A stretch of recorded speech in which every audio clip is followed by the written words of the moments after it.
మత్తయి సువార్త 14వ అధ్యాయం. ఆ సమయమందు చతుర్థాధిపతి అయిన హేరోదు యేసును గూర్చిన సమాచారము విని, ఇతడు బాప్తిస్మమిచ్చు యోహాను, అతడు మృతులలో నుండి లేచియున్నాడు, అందువలననే అద్భుతములు అతని యందు క్రియారూపకములగుచున్నవని తన సేవకులతో చెప్పెను.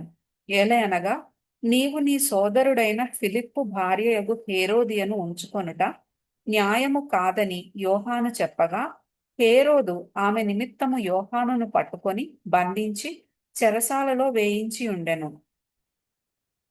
అతడు ఇతని చంపగోరెను గాని జనసమూహము ఇతనిని ప్రవక్తయని ఎంచినందున వారికి భయపడెను.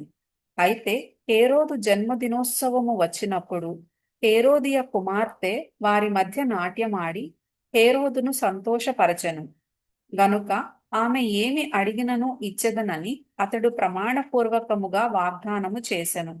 అప్పుడామె తన తల్లి చేత ప్రేరేపింపబడినదై, బాప్తిస్మమిచ్చు యోహాను తలను ఇక్కడ పళ్ళెములో పెట్టి నాకిప్పించుమని అడిగాను.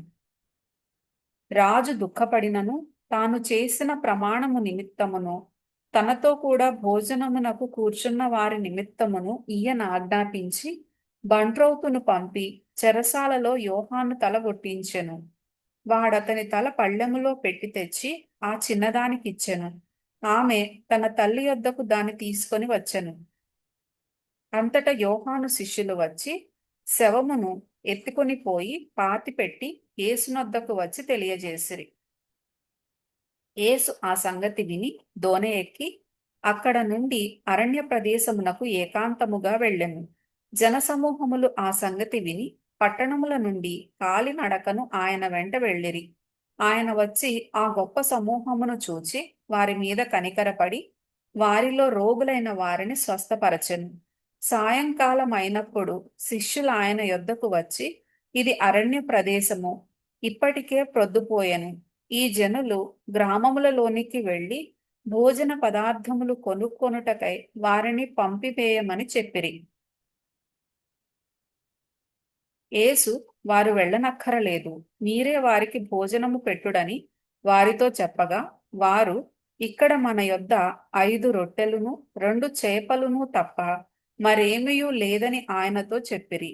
అందుకాయన, వాటిని నా యొద్దకు తెండని చెప్పి పచ్చిక మీద కూర్చుండుడని జనులకు ఆజ్ఞాపించి ఆ 5 రొట్టెలను 2 చేపలను పట్టుకొని ఆకాశము వైపు కన్నులెత్తి ఆశీర్వదించి ఆ రొట్టెలు విరిచి శిష్యులకిచ్చెను. శిష్యులు జనులకు వడ్డించిరి. వారందరూ తిని తృప్తి పొందిన తరువాత మిగిలిన ముక్కలు 12 గంపల నిండా ఎత్తిరి. స్త్రీలును పిల్లలును గాక తినిన వారు ఇంచుమించు 5,000 మంది పురుషులు. వెంటనే ఆ జనసమూహములను తాను పంపివేయునంతలో తన శిష్యులు దోణి ఎక్కి తనకంటే ముందుగా అద్దరికి వెళ్ళవలెనని ఆయన వారిని బలవంతము చేసెను. ఆయన ఆ జనసమూహములను పంపివేసి ప్రార్థన చేయుటకు ఏకాంతముగా కొండ ఎక్కిపోయి సాయంకాలమైనప్పుడు ఒంటరిగా ఉండెను. అప్పటికా దోణి దరికి దూరముగా నుండగా గాలి ఎదురైనందున అలల వలన కొట్టబడుచుండెను. రాత్రి 4వ జామున ఆయన సముద్రము మీద నడుచుచు వారి యొద్దకు వచ్చెను. ఆయన సముద్రము మీద నడుచుట శిష్యులు చూచి తొందరపడి భూతమని చెప్పుకొని భయము చేత కేకలు వేసిరి. వెంటనే యేసు ధైర్యము తెచ్చుకొనుడి, నేనే, భయపడకుడని వారితో చెప్పగా, పేతురు, ప్రభువా, నీవే అయితే నీళ్ల మీద నడిచి నీ యొద్దకు వచ్చుటకు నాకు సెలవిమ్మని ఆయనతో అనెను. ఆయన రమ్మనగానే పేతురు దోణి దిగి యేసునొద్దకు వెళ్ళుటకు నీళ్ల మీద నడచెను గాని గాలిని చూచి భయపడి మునిగిపోసాగి, ఓ ప్రభువా, నన్ను రక్షించుమని కేకలు వేసెను.